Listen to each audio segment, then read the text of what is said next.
اعوذ باللہ من الشیطان الرجیم بسم اللہ الرحمن الرحیم الحمدللہ رب العالمین والصلاة والسلام علی سید الانبیاء والمرسلین وعلی آلہ وصحبہ اجمعین ومن تبعهم بإحسان الی یوم الدین سارعوا الی مغفرۃ من ربکم وجنۃ عرضها كعرض السماوات والارض اعدت للمتقین۔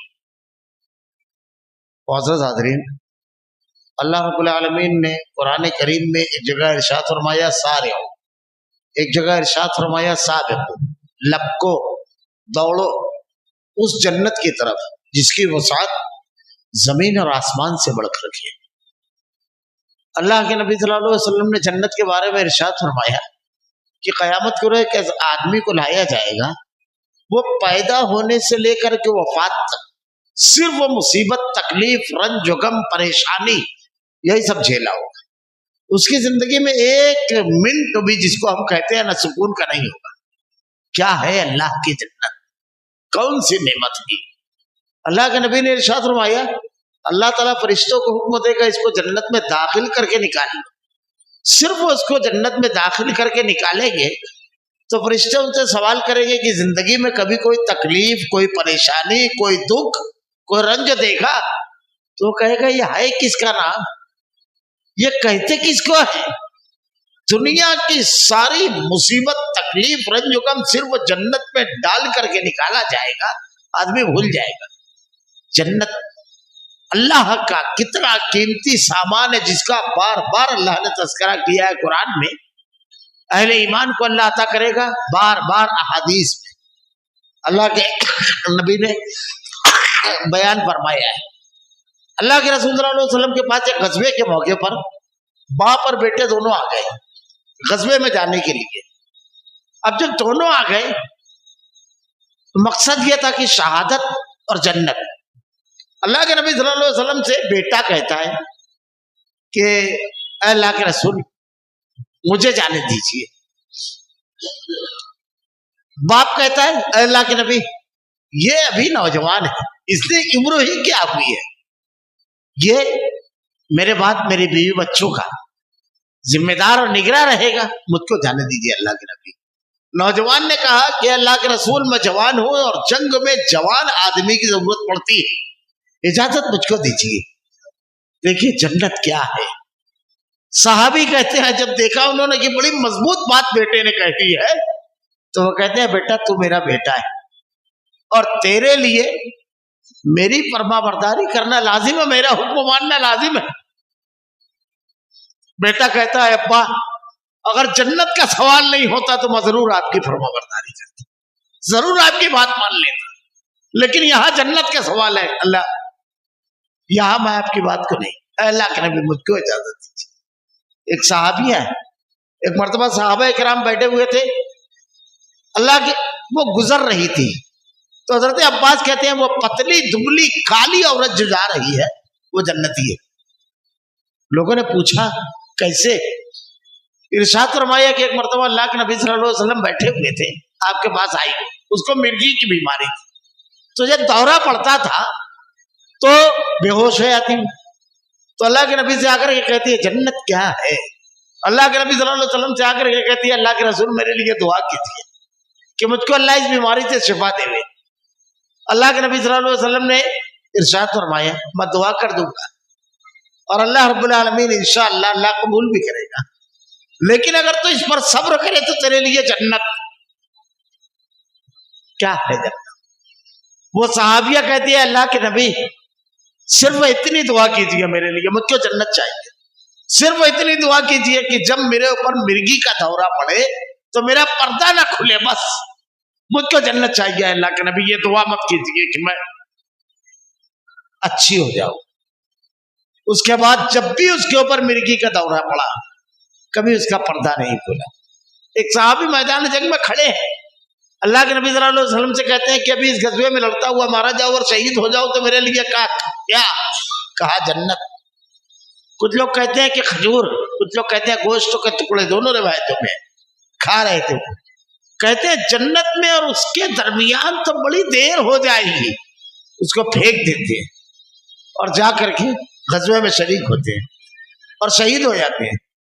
اللہ کے نبی صلی اللہ علیہ وسلم کہتے ہیں کہ دیکھو صحابی کے بارے میں اس نے کوئی عمل نہیں کیا، ایمان لایا اور جا کر کے غزوے میں لڑا اور شہید ہو گیا۔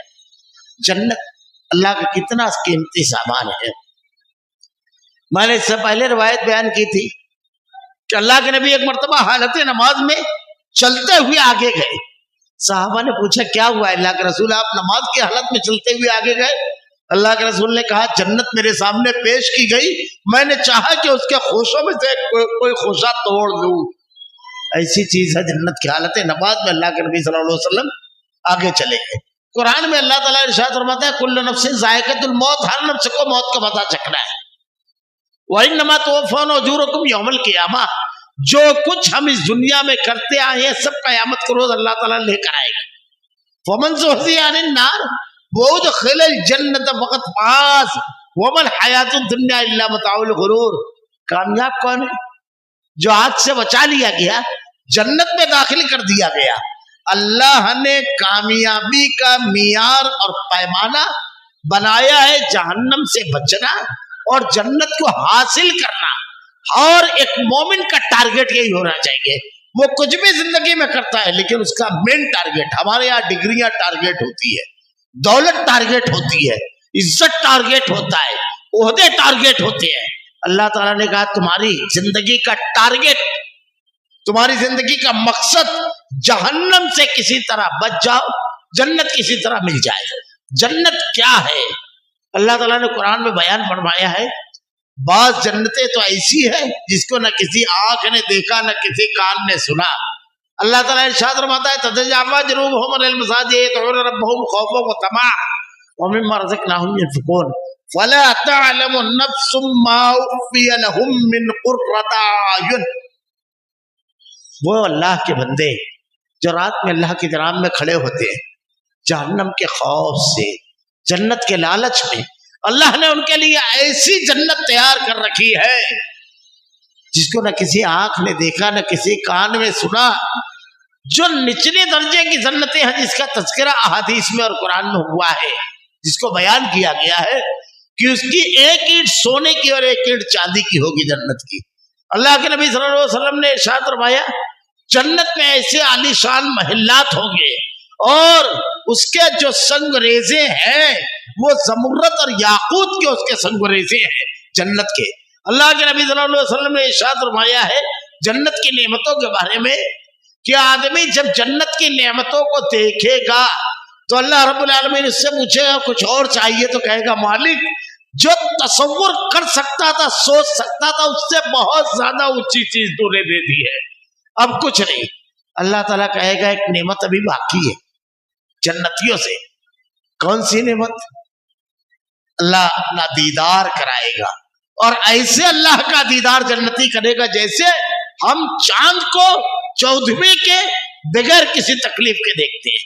دنیا کے اندر کوئی اللہ کا دیدار نہیں کر سکتا کیونکہ لا تدرکہ الابصار وہو یدرکہ الابصار وہو اللطیف الخبیر، نگاہیں اس کا ادراک نہیں کر سکتی۔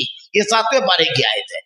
دنیا میں کوئی نہیں دیکھ سکتا، لیکن جنت میں خاص طور سے جنتیوں کے بارے میں اللہ تعالیٰ نے جو کچھ بیان فرمایا اللہ کے نبی صلی اللہ علیہ وسلم نے کہ جنتی باقاعدہ آپس میں خوشگپیاں کر رہے ہوں گے، ان کی بیویاں بھی بیٹھی ہوں گی، گاؤں تقویے لگے ہوں گے، ہر قسم کے خوان اور ہر قسم کے پھل ان کو میسر ہوں گے، وہ جو چاہیں گے دستیاب ہوگا، خدام ان کے اطراف میں چل رہے ہوں گے۔ اللہ کے نبی نے ارشاد فرمایا کہ جنتیوں کا معاملہ ایسا ہوگا کہ اللہ رب العالمین سے کہیں گے کہ اللہ فلاں فلاں لوگ دنیا میں تھے، بڑے وہ تھے، کدھر ہے؟ اللہ تعالیٰ بتائے گا دیکھو یہ جہنم میں اور ان کا انجام۔ ایک نعمت اللہ کی جنت میں اور ہے۔ اللہ کے نبی صلی اللہ علیہ وسلم نے ارشاد فرمایا کہ اللہ رب العالمین جب جنتیوں کو جنت میں ڈال دے گا تو ایک ہی خاندان کے لوگ جو جنت میں پہنچیں گے، جس سے اس سے پہلے بھی تھوڑا سا علم ہو جائے گا، کیونکہ جب روح قبض ہوتی ہے تو اللہ کے نبی نے کہا، اللہ تعالیٰ کہتا ہے نیک آدمی کی جب روح قبض ہوتی ہے یا ایتھا النفس المطمئنہ ارجعی الی ربک راضیۃ مرضیہ، اے مطمئن روح چل اپنے رب کی طرف چل، جس سے راضی ہے اللہ تجھ سے اور تو اللہ سے راضی، چل۔ جب اس کی روح لے کر فرشتے چلتے ہیں ایک انتہائی خوشبودار کپڑے میں لپیٹ کر کے آسمان کے بالکل قریب پہنچتے ہیں تو پوچھا جاتا ہے کون ہے؟ تو ایسا نام اس کا فرشتے لے کر بتاتے ہیں، اتنا عزت اور اکرام والا نام کہ خوش ہو جاتا ہے. کہتے ہیں یہ فلاں ہے. آسمان کے دروازے کھولے جاتے ہیں، اس کو سلام کرتے ہیں فرشتے. وہاں سے اس کی روح قبر میں اس کے جسم میں لوٹائی جاتی ہے. ادھر کیا ہوتا ہے؟ جب اس کا جنازہ لے کر کے چلتے ہیں تو یہ اپنے رشتہ داروں سے کہتا ہے قدمونی قدمونی، جلدی چلو جلدی چلو. تم کو معلوم ہے کیسی نعمتیں انتظار کر رہی ہے، کیسی نعمتیں ہیں جو میرے منتظر بیٹھی ہے. جلدی چلو قدمونی قدمونی، جلدی لے کر چلو. اللہ اکبر. ہم سب کو اللہ رب العالمین ایسا ہی جنازہ عطا فرمائے. کتنی بڑی نعمت ہے. جب وہاں جاتے ہیں، جب اس کو اٹھاتے ہیں تو اٹھتا ہے، وہ فرشتوں سے کہتا ہے ہٹو، ابھی سورج غروب ہو جائے گا اور میری اثروں کی نماز رہ جائے گی. قبر میں جب اٹھایا جائے گا تو ایسا محسوس ہوگا جیسے عصر کے بعد کا ٹائم ہے، مغرب کے بالکل قریب کا. تو فرشتوں سے کہیں گے تو دنیا میں نہیں، اب عمل کا سلسلہ ختم، اب تجھ کو جزا ملنا ہے. صرف اس سے سوالات کریں گے، مر رب کا، تو کہے گا زندگی میں کبھی رب کو بھولا ہی نہیں. رب کا سوال ہے. ارے ہر کام کرنے سے پہلے یہ دیکھتا تھا کہ اللہ کا حکم کیا ہے، کہیں وہ ناراض نہ ہو جائے، وہ راضی ہو جائے. ہر جگہ تو یہی تھا، رب تو ہر جگہ تھا میرے ساتھ. ربی اللہ، میرا رب اللہ ہے. اس سے پوچھا جائے گا تیرا دین، کہے گا اسلام کے مطابق عمل کیا، اپنی مرضی کے مطابق زندگی نہیں گزاری. اب جب ہر عمل کو اسلام کے مطابق کرنا ہے تو اسلام ہر وقت تھا میرے ساتھ. پھر نبی کے بارے میں پوچھا جائے گا، کہا جائے گا میرا اسوہ، میرا نمونہ، میرا رہبر، میرا رہنما، سب کچھ تو وہی تھے، محمد رسول اللہ صلی اللہ علیہ وسلم. میں نے ان سے محبت زبانی نہیں کی تھی، میں نے ان سے محبت کا دعویٰ صرف نہیں کیا تھا، ہر بات میں ان کی پیروی کی تھی، ہر بات میں. اس کے بعد کیا ہوگا؟ جنت کے دروازے اور نعمتیں اس کے لیے شروع ہو جائے گی. اور حدیث میں آتا ہے کہ ایک انتہائی خوبصورت، ایک انتہائی دلنشی چہرے والا شخص سامنے کھڑا ہوگا. وہ کہے گا تو کون ہے؟ جس کو دیکھ کر کے اچھا لگ رہا ہے. اللہ اکبر. وہ کہے گا مجھ کو پہچانا نہیں؟ ارے میں تیری نیکیاں ہوں، میں تیرے وہ عمل ہوں جس کے لیے تو راتوں کو جاگا، جھڑکی برداشت نہیں کی، نقصان برداشت کیا، سب برداشت کر لیا. میں وہ ہوں، تیری نیکیاں. کہا اللہ. بولے اب میرا اور تیرا ہمیشہ ساتھ رہے گا، جنت. اب جب مر جاتے ہیں تو ایک موقع ایسا ہوتا ہے کہ عالم ارواح میں روحیں ایک دوسرے سے ملتی ہیں. جیسے مرنے کے بعد آدمی کو 7 چیزیں فائدہ پہنچاتی ہے، تو اس میں تو ایک یہ ہے، وہ ایک الگ بحث ہو جائے گی کہ جب ہم دعا کرتے ہیں تو اللہ تعالیٰ بتاتا ہے کہ میرے فلاں بندے یا بندی. جب ہم اپنے ماں باپ کے لیے کرتے ہیں تو میں ہمیشہ کہتا ہوں کسی دعا میں اپنے والدین کو فراموش نہ کرنا. تو اللہ پاک جب ان کے درجے کو بلند کرتا ہے تو وہ پوچھتے ہیں اللہ میرے عمل کا سلسلہ ختم ہو گیا؟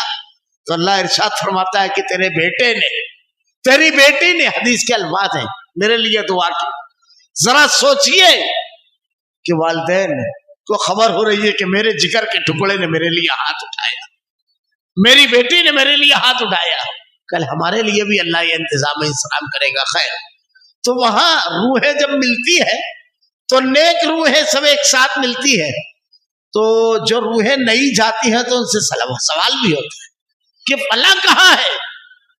تو کہا فلاں، کہا وہ بہت پہلے مر چکا ہے.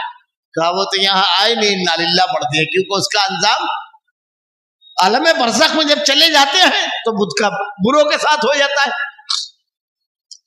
اللہ رب العالمین عالم برزخ میں مرنے کے بعد جب کوئی شخص عالم برزخ میں چلا جائے گا تو یا تو علیین میں ہو جائے گا یا سجین. نیک آدمی رہے گا تو علیین اور برا رہے گا تو سجین میں. لیکن عالم برزخ سے دنیا میں کوئی نہیں آ سکتا. وَمِن وَرَائِهِمْ بَرْزَخٌ إِلَىٰ يَوْمِ يُبْعَثُونَ. ایک آڑ ہے جس کو کوئی پار نہیں کر سکتا. ایک صحیح بخاری کی روایت ہے. ہمارے یہاں کچھ چیزیں میں بدعقیدگی بھی مشہور ہے، بس وہ اتنا بیان کر کے میں سمیٹ دوں گا بات. کہ اللہ کے نبی صلی اللہ علیہ وسلم نے حضرت عبداللہ